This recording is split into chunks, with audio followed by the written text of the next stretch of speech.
సంగారెడ్డి జిల్లా పాశమైలారం పారిశ్రామిక వాడలో జరిగిన సిగాచి పేలుడు ఘటనలో పోలీసుల తీరు విచారణపై ఆగ్రహం వ్యక్తం చేసింది హైకోర్టు. ఘటన జరిగి 5 నెలలవుతున్నా ప్రమాదానికి బాధ్యులెవరో నిర్ధారించలేకపోవడంపై సీరియస్ అయ్యింది.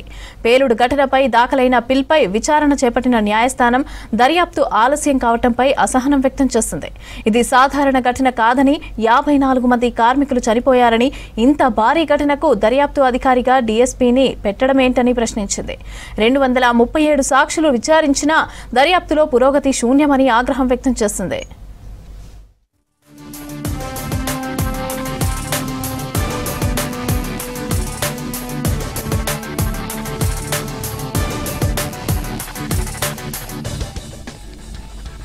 సిగాచి పరిశ్రమ నిర్వహణలో భారీ లోపాలు ఉన్నాయని నిపుణుల కమిటీ నివేదిక ఇచ్చిందని కోర్టుకు తెలిపారు పిటిషనర్ తరపున న్యాయవాది.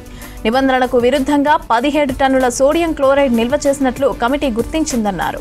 పేలుడు తీవ్రతకు 8 మంది కార్మికుల శరీరాలు ఆనవాళ్లు లేకుండా కాలిపోయాయని అన్నారు. ఇరువైపులా వాదనలు విన్న న్యాయస్థానం పోలీసు దర్యాప్తు నివేదికను కోర్టులో సమర్పించాలని ఆదేశించింది. తదుపరి విచారణను వచ్చే నెల 9కి వాయిదా వేసింది. దర్యాప్తు అధికారి డీఎస్పీని కూడా కోర్టుకు హాజరు కావాలని ఆదేశించింది.